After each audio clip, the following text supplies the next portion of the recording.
Te damos graças pelo sangue de Jesus Cristo, nosso Senhor, o Cordeiro que tira o pecado do mundo. Obrigado. Te damos graças por Jesus Cristo, nosso Senhor, e pela tão grande salvação que nos foi revelada, que nos alcançou, que nos foi outorgada. Te damos graças.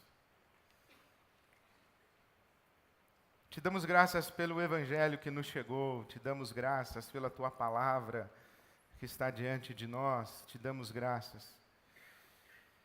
E pedimos-te, guia-nos pelo Teu Espírito Santo, ilumina os olhos do nosso entendimento, para que a Tua palavra não seja infrutífera em os nossos corações, mas que produza fruto em nós, para a glória do Teu nome, para o nosso bem. É o que te pedimos, em nome de Jesus. Amém. Amém. Tendo celebrado o pão e o vinho em memória de Jesus, eu quero ler com os irmãos, na carta de Paulo aos Colossenses, no capítulo 2. Eles falaram hoje à noite sobre dízimo. Dízimo. Eles falaram hoje à noite sobre dízimo, na sequência das nossas conversas sobre generosidade, a nossa teologia da prosperidade. Eles falaram hoje à noite, em noite de Eucaristia, em noite de celebração da ceia memorial, quando celebramos o Evangelho, a mais poderosa de todas as palavras e de todas as mensagens, o Evangelho de Jesus Cristo, o poder de Deus para a salvação de todo aquele que crê. Nessa noite, quero lhes falar sobre o Evangelho, sobre o dízimo. Eu quero lhes falar sobre o Evangelho falando de dízimo, ou falar de dízimo para pregar o Evangelho. É isso. Eu não sei qual dos dois, mas é mais ou menos isso. Mas quero ler com você Colossenses 2, para você ver como tem tudo a ver o que nós vamos conversar agora. Tudo a ver. Colossenses capítulo 2, e eu começo a ler o verso de número 13. Quando o apóstolo Paulo diz que quando vocês estavam mortos em pecados, Deus os vivificou com Cristo. E Ele nos perdoou todas as transgressões e cancelou a escrita de dívida que consistia em ordenanças e que nos era contrária. Ele a removeu, pregando-a na cruz, e tendo despojado os poderes e as autoridades, fez deles um espetáculo público, triunfando sobre eles na cruz. Portanto, porque Deus, na cruz de Cristo, nos perdoou os nossos pecados, e porque Deus, na cruz de Cristo, fez com que Cristo triunfasse sobre todos os poderes espirituais, portanto, por causa disso, não permitam, versículo 16 de Colossenses 2, não permitam que ninguém os julgue pelo que vocês comem ou bebem, ou com relação a alguma festividade religiosa, ou à celebração das luas novas, ou dos dias de sábado. Estas coisas são sombras do que haveria de vir. A realidade, porém, encontra-se em Cristo. Cristo. Eu quero contar para vocês uma história sobre dízimo. Aconteceu em 1985. Já se vão 33 anos, pelas minhas contas. Foi no meu exame, no meu concílio, quando fui examinado para ser ordenado ao ministério pastoral. Se você não sabe, para nós que somos de tradição reformada, as igrejas reformadas, batistas, presbiterianas, luteranas, congregacionais, metodistas, nós cursamos a nossa graduação e depois passamos por uma banca examinadora.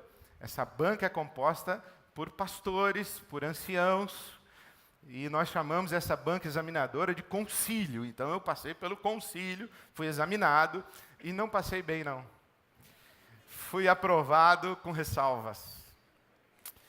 Gostaria de poder hoje à noite dizer para você que eu fui aprovado com louvor. mas não fui. Fui aprovado com ressalvas.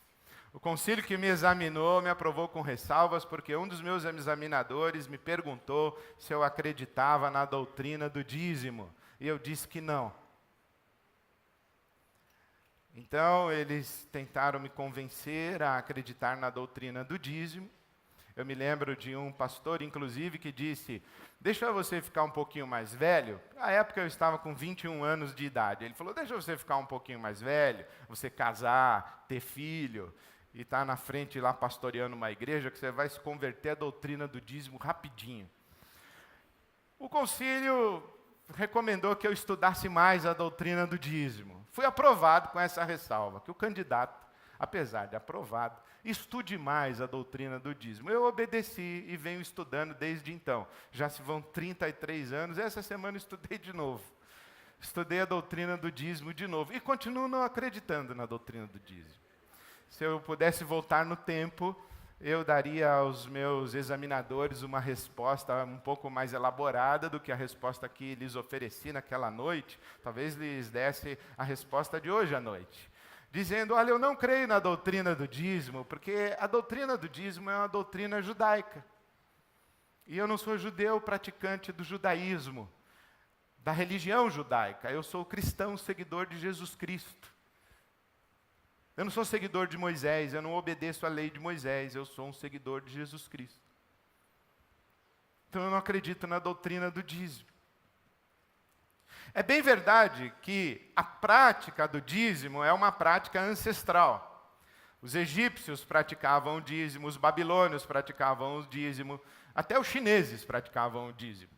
O dízimo é esse hábito ancestral que os povos cultivaram de dar uma 10ª parte de suas riquezas a uma autoridade, a um Deus, a um soberano, seja um rei, seja um imperador, seja um senhor de terras. E nessa prática, por exemplo, Abraão deu dízimos a Melquisedeque. Antes mesmo de Moisés, antes mesmo da lei mosaica, Abraão pagou dízimos a Melquisedeque, porque era uma prática comum de todos os povos dar a 10ª parte das suas riquezas a uma autoridade ou mesmo aos seus deuses. Assim, a prática do dízimo é incorporada na lei de Moisés, na Torá, na lei mosaica. E você pode encontrar a legislação do Velho Testamento e da Torá a respeito do dízimo. Você pode encontrar em Levíticos capítulo 27, pode ir anotando, você lê na sua casa, Levíticos capítulo 27, o livro dos Números, capítulo 18, e Deuteronômio capítulo 14. Lá você, lendo esses 3 capítulos, vai entender a legislação do Velho Testamento a respeito da prática dos dízimos. E você vai compreender, após a sua leitura, que os dízimos eram entregues com 3 finalidades. A primeira finalidade era sustentar o culto de Israel. O povo de Israel estava dividido em 12 tribos, e quando Israel chega à terra prometida, a terra de Canaã, essa terra é dividida em 11 partes, 11 porções, e uma das tribos não recebe terra, a tribo de Levi, porque os levitas, então, eram sustentados pelos dízimos das outras 11 tribos que receberam terras. E por que os levitas não receberam terras? Porque eles foram uma tribo separada para cuidar do culto de Israel. E por isso eram sustentados os levitas pelos dízimos. Mais tarde, quando Salomão constrói o templo em Jerusalém, então existem os sacerdotes, os levitas, toda a estrutura de sacrifícios dos animais, e os dízimos pagavam a estrutura do templo e pagavam o culto de Israel. Então essa era a primeira finalidade dos dízimos. As tribos de Israel levavam a 10ª parte das suas colheitas, levavam a 10ª parte da cria dos seus animais, dos primogênitos, levavam ao templo para financiar o templo e financiar o culto de Israel. Essa era a primeira finalidade. A segunda finalidade dos dízimos era cuidar dos pobres. Eram mantimentos que eram levados ao templo para o cuidado dos órfãos, das viúvas e do estrangeiro. Provavelmente o estrangeiro é o que nós hoje chamamos de refugiados. Aqueles que, ou por uma questão de escassez, de fome, de miséria em sua terra, ou porque tinham a sua terra devastada pelas guerras, eram obrigados a emigrar e faziam esse trânsito, e quando estavam no território de Israel, a lei de Moisés dizia que os dízimos deveriam ser usados e que os sacerdotes e a tribo de Levi deveriam usar os dízimos para o cuidado dos pobres, mais precisamente os órfãos, as viúvas e os estrangeiros. Mas a terceira finalidade do dízimo é muito linda, está no Deuteronômio capítulo 14. Diz assim, que o povo deveria levar os mantimentos ao templo, porque os dízimos eram levados com mantimentos, com animais, e chegando lá no templo, eles deveriam comer tudo que levaram, fazer uma festa. Uma festa ritual. Inclusive, ali em Deuteronômio 14 diz que se a viagem até o templo fosse muito longa, que eles poderiam, no lugar de origem, vender os seus dízimos, transformar em dinheiro, ir até o templo em Jerusalém. Em Deuteronômio capítulo 14 diz exatamente assim: e lá vocês comprem o que quiserem. Sorvete, marshmallow, caramelo, vocês comprem o que vocês quiserem. E façam uma grande festa, celebrem na presença de Deus. O dízimo era para a alegria do povo, o dízimo era para a celebração, o dízimo era para fazer festa, as famílias de Israel para festejarem. Isso é muito bonito, porque a 10ª parte não poderia ser usada para negócios.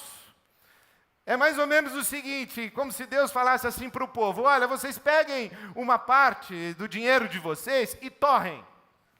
Nada de investir, nada de poupar, nada de armazenar, nada de ajudar pobre, nada de pagar o templo, nada. Torra, faz uma festança, gasta, celebre. E lembre-se que eu, o Deus de Israel, sou o provedor, o doador da vida, eu que abençoo vocês, eu que dou colheita, eu que cuido de vocês. Então, quando você lê a legislação do Velho Testamento sobre o dízimo tem essas 3 finalidades: pagar o culto de Israel, cuidar dos pobres de Israel e possibilitar às famílias de Israel que fizessem celebrações periódicas em gratidão a Deus e reconhecimento da bondade, da fidelidade e da prosperidade de Deus. Isso é no Velho Testamento. E no Novo Testamento? Qual é o dízimo, o que existe a respeito do dízimo no Novo Testamento? Bom, primeiro Jesus fala do dízimo. Jesus, ao falar do dízimo, ele critica os fariseus e doutores da lei, que davam o dízimo do endro, da hortelã e do cominho, isso é Mateus capítulo 23. Mateus capítulo 23, ele diz assim: olha, vocês dão o dízimo do endro, da hortelã e do cominho, das hortaliças menores, isto é, vocês dão um dízimo nos mínimos detalhes, mas vocês não praticam a justiça e nem a misericórdia. Vocês dão um dízimo, vocês dão dinheiro, vocês preenchem cheques, mas vocês não têm misericórdia e nem justiça no coração de vocês. Então, deem o dízimo, façam sim os seus cheques, mas pratiquem a justiça e a misericórdia. E por conta dessa fala de Jesus em Mateus capítulo 23, os teólogos contemporâneos, alguns estudiosos, vão dizer que Jesus validou o dízimo, e está vendo, olha, Jesus mandou a gente dar o dízimo sim. Não, ele está falando, não para nós, ele está falando para a religião de Israel, ele está falando para os judeus de sua época, ele está falando e criticando a sua religião e as autoridades da sua religião. Ele não está legislando para nós sobre o dízimo. Tanto não está legislando para nós, porque depois de Jesus, os apóstolos, quando vão falar sobre dinheiro, eles não falam sobre dízimo. Não existe uma referência no Novo Testamento a respeito de dízimos na fala dos apóstolos. Então a minha resposta é: e o Novo Testamento fala o que a respeito de dízimo? Não fala. E não fala por uma razão muito interessante, e pense comigo. Pense comigo, para que eram os dízimos? E para onde deveriam ser levados os dízimos? Os dízimos eram para sustentar o culto de Israel. E os dízimos eram levados ao templo. E ali, do templo, e no templo, eles faziam as cerimônias rituais e as festas de celebração. E as pessoas do templo, os sacerdotes e os levitas, administravam os dízimos para o cuidado dos pobres. Qual o versículo da Bíblia que você lembra sobre dízimo? Diz um agora. Esse aí, talvez seja até o único que você conhece. Malaquias 3:10, tem Malaquias 3:8 também, que chama você de ladrão e de ladra. Você que não dá o dízimo. O profeta fala, vocês estão roubando a Deus. E o povo diz assim, roubando aonde? Ele falou, nos dízimos e nas ofertas. Vocês não trazem o dízimo. E então vem a palavra de Deus pela boca do profeta Malaquias e diz assim, tragam todos os dízimos à casa do tesouro, para que haja mantimento na minha casa. Ora, mantimento para quê? Para os levitas, para os sacerdotes, e para que os levitas e os sacerdotes administrem os mantimentos aos pobres. Que casa é essa? A casa do tesouro. Que casa é essa do tesouro? É o templo de Jerusalém. Bom, acontece que Jesus mandou derrubar o templo de Jerusalém. Jesus passou pela frente do templo de Jerusalém. Você pode abrir a sua Bíblia em João capítulo 2, versículo 19. Jesus passa diante do templo de Jerusalém e diz assim, pode derrubar, que eu vou fazer outro em 3 dias. Derruba. Os discípulos dizem assim, mestre, esse templo foi construído em 46 anos. Esse é o segundo templo, porque o primeiro templo foi construído por Salomão, foi destruído, o povo foi para o exílio. Na volta do exílio, com Esdras, Neemias, Zorobabel, o templo foi reconstruído por Herodes, e demorou essa reconstrução 46 anos. E Jesus diz, pode derrubar, eu vou fazer outro em 3 dias. E João faz o seguinte comentário, que Jesus fazia referência ao seu corpo. Qual é o templo que é construído por Jesus em 3 dias? Somos nós, um templo de pedras vivas, diz o apóstolo Pedro. Nós somos um templo de pedras vivas. O templo de Jerusalém caiu. Não existem mais sacerdotes. Não existe mais sacrifício. Nós não sacrificamos mais animais. Nós não temos mais que pagar a estrutura do templo. Por quê? Porque não tem templo, desmoronou.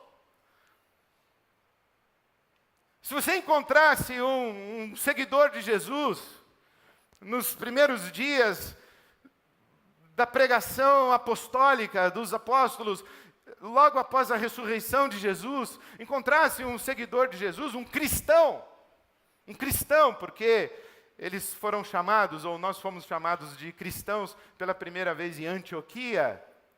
Se você encontrasse alguém de Antioquia e falasse assim, quem é o seu Deus? Aquele cristão diria, o meu Deus é o Deus Altíssimo, Criador dos céus e da terra. Leve-me ao seu líder, está presente. Presente quem? Em mim, é Jesus Cristo, está em mim, vive em mim. Pode falar com ele, está presente, pode falar com ele. Não, eu digo, leve-me aos seus sacerdotes. Não, nós não temos sacerdotes, porque há um só Deus e um só mediador entre Deus e os homens, Jesus Cristo. Nós não temos sacerdotes. Aliás, todos nós aqui somos sacerdotes. Nós não temos sacerdotes. Todos nós somos sacerdotes.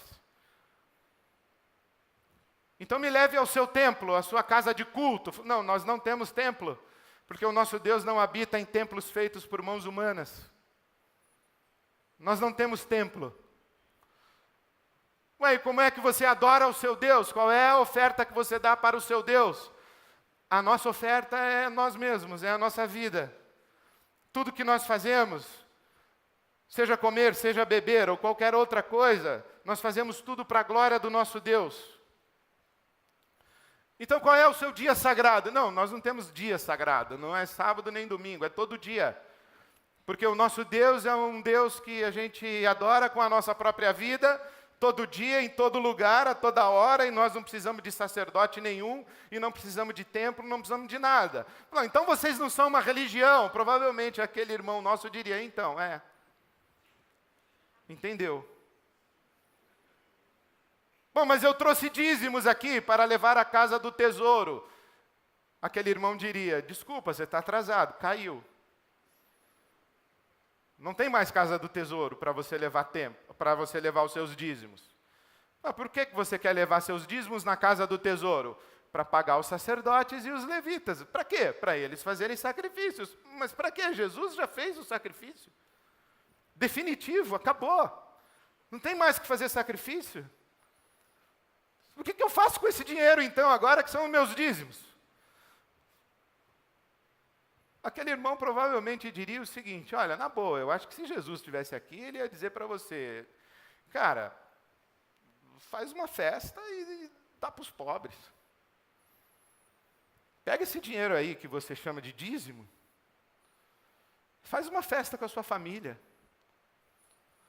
e dá para os pobres. Porque não tem mais templo em Jerusalém para nós somos seguidores de Jesus.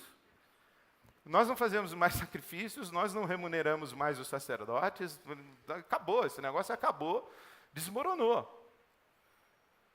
Mas em Jerusalém tem muito pobre. Se você quiser pegar uma parte do seu dinheiro e dar para os pobres, você vai fazer muito bem. Provavelmente é isso que Jesus mandaria você fazer, porque ele diz que no último dia, ele vai chamar as ovelhas dele e dizer assim, eu tive fome e você me deu de comer, eu tive sede e você me deu de beber, eu estive nu e você me vestiu. Então é isso que Jesus mandaria você fazer. Faça isso. Por isso que os apóstolos, eles não falam de dízimos. Os apóstolos, eles falam de ofertas generosas para o cuidado dos pobres. Eles falam de partilha, eles falam de comunhão, eles falam de suprir as necessidades uns dos outros, dos irmãos. Por isso que a igreja de Atos dos Apóstolos é uma igreja descrita como aquela onde não havia entre eles necessitado algum. Por quê? Porque eles não tinham mais que pagar a estrutura religiosa. Eles agora usavam as suas riquezas para repartir as suas riquezas com os irmãos que tinham necessidades e cuidar dos pobres. E como foi que nós chegamos aqui? Alguém pode me explicar? Como foi que nós chegamos aqui, por exemplo, ou não aqui necessariamente, pode ser segunda-feira passada, quando eu recebi um e-mail de um irmão nosso, que me exortou com muita veemência, a quem agora eu respondo carinhosamente, como já o fiz pela manhã, porque acredito que ele deve ter falado e representado o pensamento de muitos outros irmãos e irmãs, então eu respondo. Esse irmão mandou um e-mail para mim e me criticou e me exortou e disse que ele achava um absurdo que a IBAB cancelou os 2 cultos de domingo passado, e só fez o culto das 11h30, e que nós cancelamos a adoração ao Deus Altíssimo. E que ele queria saber, o que aliás é um hábito da IBAB, disse ele, é um hábito da IBAB, quando tem jogo da seleção brasileira, os irmãos inclusive podem se preparar, quando tem jogo da seleção brasileira, a IBAB cancela os cultos. E que isso não tem base bíblica. E eu pensei comigo, irmão, não tem base bíblica nem para fazer culto. Não tem base bíblica nem para fazer culto.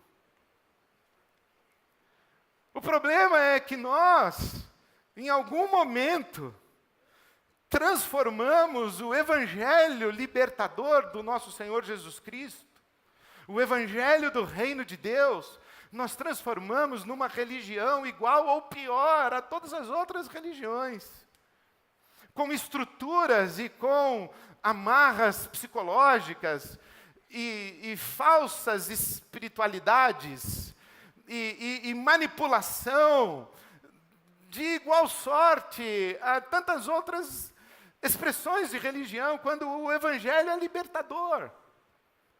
O evangelho nos liberta. Mas nós transformamos cada templo evangélico num templo de Salomão. Não existe apenas um templo de Salomão em São Paulo. O templo da Universal do Reino de Deus no centro da cidade de São Paulo. Existem centenas de mini-templos de Salomão. Porque centenas e milhares de templos evangélicos no Brasil viraram mini-templos de Salomão. Com castas religiosas que cobram e extorquem em nome de Deus, praticam uma extorsão em nome de Deus e roubam, se apropriam do dinheiro das pessoas para pagar uma estrutura e chamam os seus templos de casa do Senhor. A casa do Senhor é a igreja, o corpo vivo de Cristo. Não é o templo da igreja evangélica, nem da igreja católica, nem o Vaticano, nem nada. Os sacerdotes do Senhor somos nós, não é o apóstolo, o pastor, o bispo, a profetisa, não, nós somos. Então, como foi que nós chegamos aqui? Isso tudo que nós temos aqui hoje é invenção nossa. O que os nossos irmãos lá no início fizeram foi que um belo dia eles se deram conta de que estavam livres de toda a estrutura religiosa do judaísmo, que foi uma sombra, foi um sinal, foi uma caricatura, foi um esboço da realidade que é Cristo Jesus e da realidade revelada em plenitude em Cristo Jesus. Jesus é o Cordeiro de Deus que tira o pecado do mundo. E então o apóstolo Paulo diz assim, nós acabamos de ler em Colossenses 2, olha, a dívida de vocês, os pecados de vocês estão cravados na cruz do Calvário. E não permitam mais que ninguém julgue vocês pelo que vocês comem, ou bebem, ou deixam de comer, ou deixam de beber, pelas festas de vocês, pelo culto de vocês, se é às 9, às 11h30, ou às 19 horas, se é num auditório para 5.000 pessoas, se é... Não interessa mais isso. Que festa vocês vão ter, quanto dinheiro vocês dão na igreja, ou deixam de dar na igreja, isso acabou.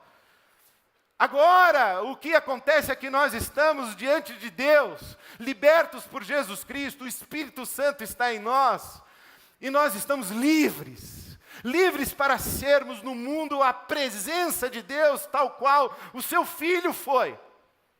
O nosso irmão mais velho, Jesus Cristo, o primogênito entre muitos irmãos. Agora nós temos que ser Jesus Cristo no mundo, é isso que nós temos que ser. E temos que ser como pessoas e como comunidades. É isso que nós temos que ser. E os nossos irmãos lá, do primeiro século, eles perceberam isso. E eles começaram a se reunir. Eles começaram a congregar. Mas era nas casas. Eles eram clandestinos, eles eram perseguidos. Eles se reuniam nas casas. E quando eles se reuniam, o Espírito Santo lhes dava palavra de conhecimento, palavra de sabedoria. Um falava em língua, o outro interpretava. Um tinha o dom de curar, o outro tinha profecia. Um tinha um salmo, um tinha uma revelação, um tinha uma doutrina. Era assim que funcionava. A igreja era um movimento orgânico. Não tinha hierarquia, não tinha cabresto, não tinha controle. Porque era a igreja de Jesus Cristo e caminhava ao sabor do sopro do Espírito Santo.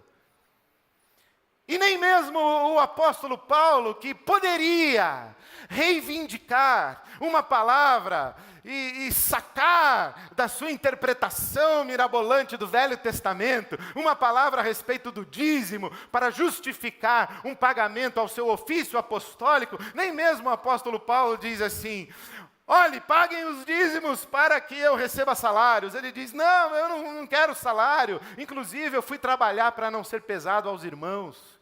Agradeço as ofertas que me mandaram, mas se não tivessem mandado também, tudo bem, porque eu aprendi a viver feliz em qualquer situação. Eu sei ter fartura, sei passar necessidade, tudo posso naquele que me fortalece. Eu não estou preocupado com isso, eu só estou preocupado que vocês sejam generosos. Sejam generosos. Por isso que Paulo escreve a Timóteo, no capítulo 6, esse texto que eu não canso de ler, 1 Timóteo 6, versículo 17, quando ele recomenda: Timóteo, ensine as pessoas, especialmente aos ricos desse mundo, a que desfrutem de tudo quanto Deus lhes dá, para a sua satisfação, e para que sejam ricos em boas obras e que sejam generosos. Então, quando alguém me pergunta: Ed, você acredita no dízimo? Eu falo: não, eu acredito na generosidade. Você acredita no dízimo? Eu falo: não, eu acredito no centísimo. Eu acredito que tudo que eu tenho é de Deus. Todo o meu dinheiro é de Deus. Tanto o dinheiro que eu como pizza, quanto o dinheiro que eu pago a educação dos meus filhos, quanto o dinheiro que eu pago o meu aluguel, quanto o dinheiro que eu dou para uma agência humanitária, quanto o dinheiro que eu dou para a IBAB. Mas a IBAB e essa estrutura aqui é uma invenção nossa. Nós criamos isso. E acreditamos que essa maneira de nós nos organizarmos como igreja, como comunidade, coopera com a missão de Jesus no reino de Deus. E que nós somos uma comunidade do Cristo, porque nós somos aquelas pessoas que receberam a revelação que Jesus Cristo é o Filho do Deus vivo. E o Espírito Santo foi derramado sobre nós, e nós temos os nossos dons espirituais, e nos organizamos desse jeito aqui, para fazer a obra de Cristo no mundo. Celebrar a nossa fé, ser gratos a Deus por tudo, desfrutarmos de tudo quanto Ele nos dá, e abençoarmos pessoas, cuidarmos das pessoas, o maior número possível, da melhor maneira que nós pudermos. Por isso é que eu digo a você: você tem que dar o dízimo? Não, não tem que dar o dízimo. Dízimo é uma doutrina do judaísmo, nós somos seguidores de Jesus.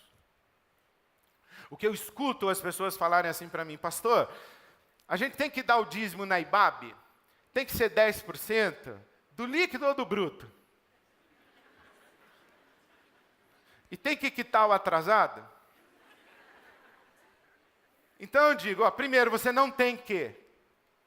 Você não tem que nada. Não tem.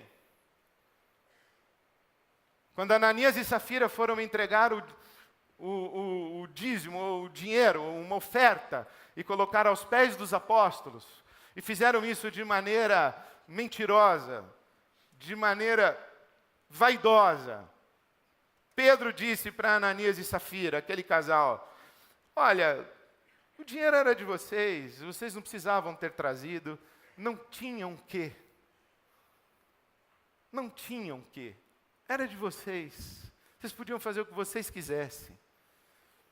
Vocês não tinham que trazer na IBAB. Então não tem que trazer, não tem que ser na IBAB. A questão de 2 ou 3 domingos, o pastor Miguel Zuger estava aqui conosco e no momento dos dízimos e das ofertas eu falei: os irmãos que quiserem ofertar diretamente ao pastor Miguel, podem fazê-lo agora. E tivemos que ficar cantando, porque a fila de contribuição e de oferta para o pastor Miguel naquela manhã foi muito grande. Então, alguns doaram para a IBAB e outros doaram para o pastor Miguel, que trabalha com a igreja clandestina no mundo islâmico. Então não precisa ser para a IBAB. Pode ser onde você quiser. Precisa ser 10%? Não precisa ser 10%. Pode ser 50%, se você quiser. Pode ser 90%. Pode ser 1%. Pode ser tudo. A viúva pobre deu uma moeda que era tudo. É o que você quiser. Pode ser um perfume caro, para você derramar sobre Jesus, fazer uma extravagância. Pode ser. Não precisa ser 10%. Sobre do bruto ou do líquido, eu não vou nem comentar, porque é pergunta de gente mão de vaca mesmo, que está querendo qual é o mínimo da obrigação. E tem que quitar o atrasado? Não tem, porque não é mensalidade de clube, não é obrigação, então não tem atrasado. É do coração, é do amor, é da generosidade. É resultado de corações que sabem que tudo veio de Deus. E quando a gente recebe tudo de Deus, a gente responde com gratidão e generosidade. Gratidão e generosidade. Gratidão e generosidade. Por isso, propositadamente, a nossa celebração dessa noite foi essa mudança toda, para terminarmos com um momento de contribuição financeira. Quem tem um envelope aí? Hoje de manhã nós fizemos uma assembleia mais ou menos assim, informal, e decidimos mudar o nosso envelope e tirar a palavra dízimo do nosso envelope. Agora não vai ter mais a palavra dízimo no nosso envelope. Nós vamos mandar fazer outros envelopes. Então você não tem que dar o seu dízimo. Mas eu faço um apelo e eu encorajo você a ser generoso na sua contribuição e colocar a IBAB na lista da sua contribuição de generosidade, da sua partilha, da sua expressão de solidariedade. Seja generoso. Eu posso garantir a você, nós sabemos o que fazer com o dinheiro que você coloca aqui. Por que eu faço de colocar o meu dinheiro aqui? Porque eu acredito naquilo que nós estamos fazendo. Sou obrigado a fazer? Não, não sou. Você também não é. Mas eu acredito naquilo que nós estamos fazendo. Acredito que a IBAB vale a pena, então eu faço um apelo, seja generoso, contribua com a IBAB, coloque a IBAB na sua lista de generosidade. Eu tenho recebido alguns irmãos que vêm de outras comunidades. Mais precisamente, tenho me encontrado com um grupo de famílias que vêm de uma outra igreja, ou de uma seita, não sei, evangélica. Hoje está muito confuso. Né? E esses irmãos aqui na minha sala me perguntaram, pastor, o senhor realmente está ensinando que a gente não tem que pagar o dízimo na IBAB? Que a gente não é obrigado a dar o dízimo na IBAB? E eu disse, sim, eu estou dizendo isso para você. É isso que eu estou ensinando. É isso que eu acredito que a palavra de Deus nos ensina. A palavra de Deus, o Evangelho de Jesus, não nos ensina o dízimo, nos ensina a generosidade. Se você quiser ser generoso através da IBAB, abençoar pessoas, abençoando aquilo que a gente faz aqui, do jeito que a gente faz, Deus te abençoe, bem-vindo, o seu dinheiro vai ser muito bem usado. E nós precisamos bastante, porque queremos fazer mais do que o que nós já fazemos. Mas se você tem outras pessoas para abençoar com seus recursos, tem outras organizações, outras agências, outras igrejas, faça isso. Mas seja generoso, seja generosa. Reparta, doe, responda a tudo que Deus tem dado a você com gratidão e generosidade. Pegue as suas riquezas, celebre, faça festa com o que Deus tem dado a você. E ajude os pobres, ajude os necessitados. Seja generoso, seja solidário, seja solidária. É esse o ensinamento da palavra de Deus. Se eu estivesse diante do meu concílio, hoje à noite, e aquele pastor me perguntasse, meu filho, você acredita na doutrina do dízimo? Eu diria, não, pastor, eu acredito na generosidade. Deus te abençoe, meu irmão, minha irmã.